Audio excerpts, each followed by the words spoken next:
Subscribe to our channel Learn Coding to learn Java. Hi friends, in today's video we are going to make a calculator program. How you can design this program very easily in Java. So, in this calculator program that I will make in front of you, we will not use the switch statement. The first thing is that whatever you have seen till now, you must have seen it using the switch statement.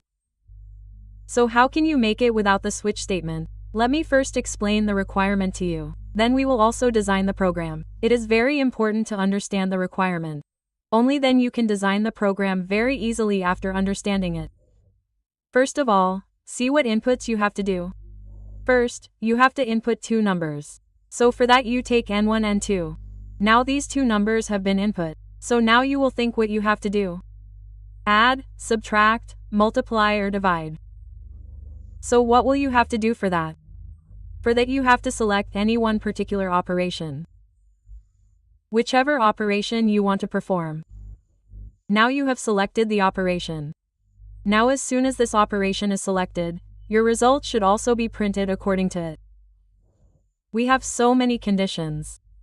So let us see one by one how we implement all these conditions in the program in detail. We will implement the same thing which I have just discussed with you. Okay? First of all I am creating a class named calculator. Okay? And this is our main method. Now see the requirement of variables that first of all how many variables are needed. So two numbers have to be input. So we will input both these numbers. So here we will input the value of integer type. So we are writing int and both these variables are ours. We will input two numbers in this n1 and n2. Why only two numbers? Because without two numbers you cannot add. Can you add a single number? Can you subtract? No, right? You will need at least two numbers. That is why for two numbers, I am giving this message n1 n2 just for the sake of understanding. You can give any other message, you can also not give it. It is up to you. Enter two numbers. Okay? This is your message. Just after this message, you will have to input the number in the output screen. You have to input it at runtime. We are creating an object of scanner class. Okay, what to do here? Write systemd.in here. This scanner class, we use it to input values at runtime.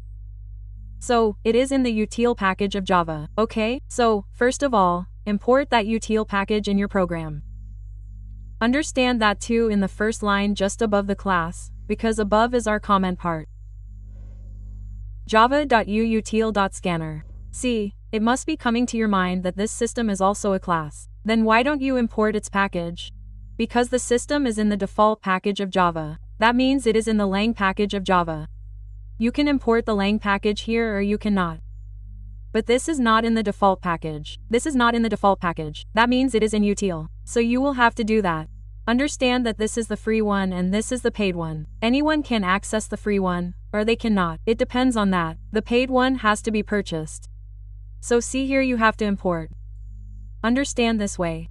Now see, we have to input the integer value. Next we are using the int method of this scanner class. Okay? We are calling from its reference. Now whatever value comes in the reference, we are storing it in our variable n1. The way we have inputted the value in n1, in the same way we can also input in n2.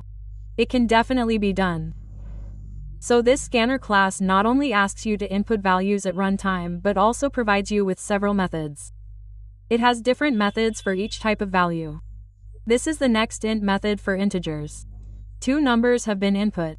Now what was your next condition here in the requirement? Look, you have to select the operation that what you want to do. You have to add or subtract these two. What to do? For that, we are writing code here. So, I am passing the message from here. Here I am writing select operation. Okay? Whatever operation you select, you will get the same result in the output screen. So, what are you doing for that here? We are inputting values. Our choice will be of integer type only. So, for this, I am taking a variable named ch as per my convenience. Its type will also be int. We will also input integer value for choice. So, we are declaring it here. That's it. Choice has also been input. What to do now? Now we will write the logic of addition and subtraction according to this choice. So see, when you have two conditions, you use if-else. If there are more than two conditions, you use if-else ladder statement. So see here, addition, subtraction, multiplication and division and remainder, we have 5 conditions. That's why we are using if-else ladder. So first of all I am writing the syntax of if-else ladder for my 5 conditions. Okay? Here the syntax of 2 conditions is done.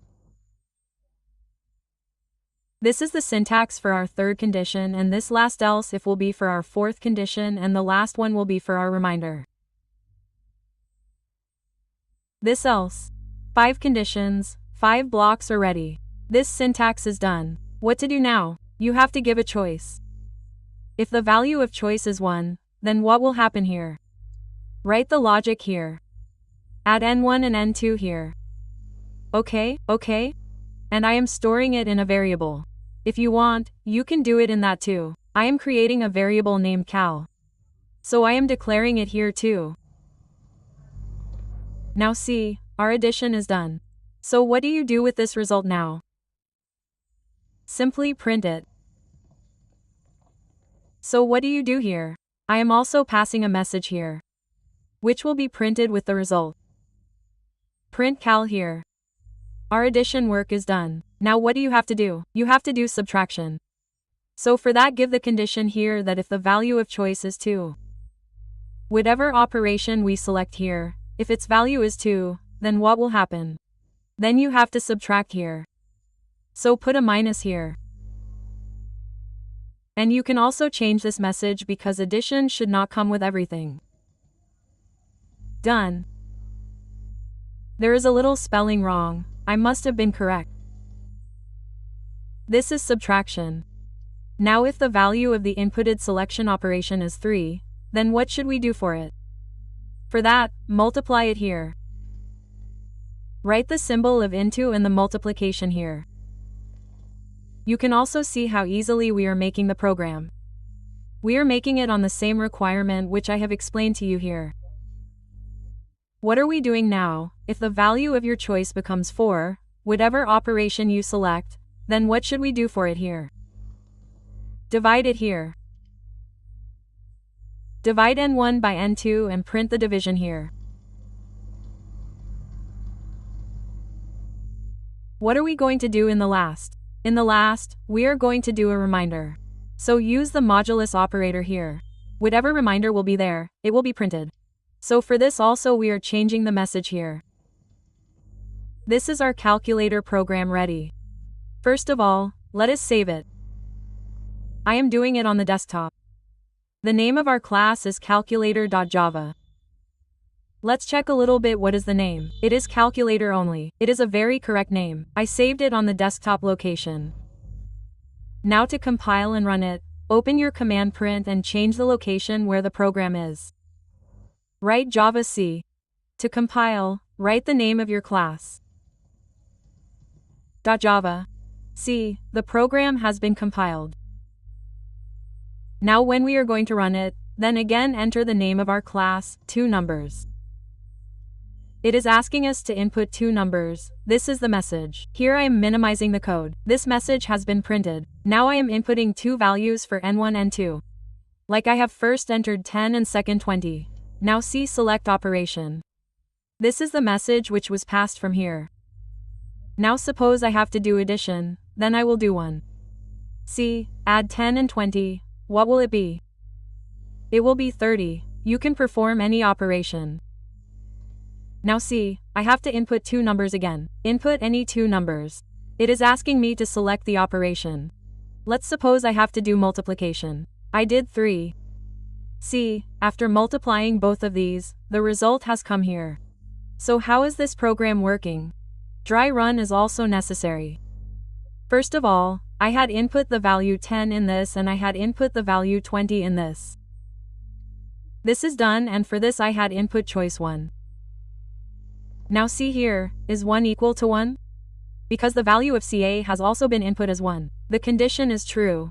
When the condition is true, this addition was printed here. So in this way it is working for other conditions as well. If you want a reminder, you can also give a reminder. What to do for that? Give any one condition. Like I have given 8. Now I have to input a number. See, I have input 2 numbers. Now I am giving the condition. Any selection operation 9. See, when you divide 4 by 8, the reminder will be 0. You can also try this. Okay, so this was a simple calculator program. If you liked it, then like it, share it. If you are new to the channel, subscribe.